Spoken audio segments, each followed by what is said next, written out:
ത്രിയേക ദൈവത്തിന് സ്തുതി. യേശുവിൽ സ്നേഹവന്ദനം. ആഗ്രഹിക്കുന്നതുപോലെ പ്രവർത്തന രംഗത്ത് വിജയിക്കുവാൻ കഴിയാതെ വരുമ്പോൾ നാം നിരാശരാകാറുണ്ട്. അധ്വാനിക്കുന്നുണ്ട്, എന്നാൽ വേണ്ടതുപോലെ ഫലം ലഭിക്കുന്നില്ല. യേശുവിൻ്റെ ജീവിതത്തിൽ നിന്ന് ഇതിനുള്ള പോംവഴി നമുക്ക് കാണുവാൻ കഴിയും.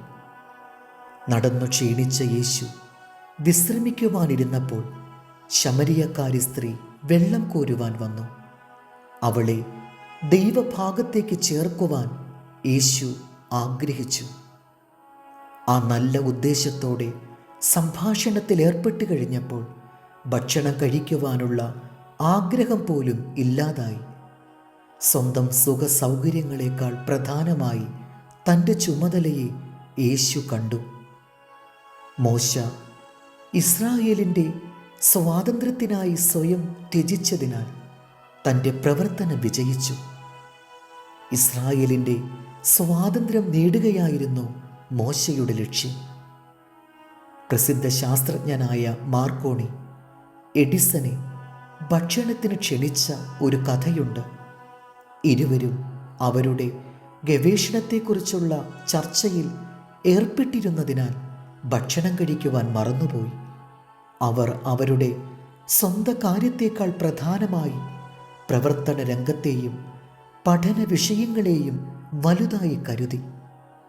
എനിക്കും എൻ്റെ കുടുംബത്തിനും ക്ഷേമമായി കഴിയണം, പ്രയാസങ്ങൾ ഉണ്ടാകരുത് എന്ന ചിന്തയാണ് പ്രധാനമായി നമ്മിൽ അധികം പേരെയും ഭരിക്കുന്നത്.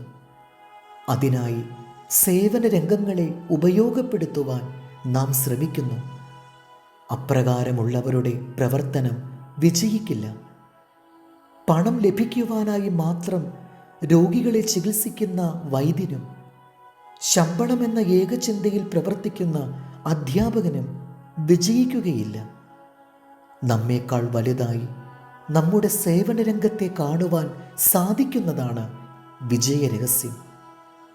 സ്വയം മറക്കുവാൻ തക്കവണ്ണം ചുമതല നിർവഹണത്തിൽ ലയിക്കുവാൻ നമുക്ക് കഴിയണം. യോഹന്നാൻ 4:34. എന്നെ അയച്ചവൻ്റെ ഇഷ്ടം ചെയ്ത് അവൻ്റെ പ്രവൃത്തി തികയ്ക്കുന്നത് തന്നെ എൻ്റെ ആഹാരം. ദൈവം നമ്മെ അനുഗ്രഹിക്കട്ടെ. കർത്താവിൽ എളിയ ശുശ്രൂഷകൻ, ഈരാളിലച്ചൻ.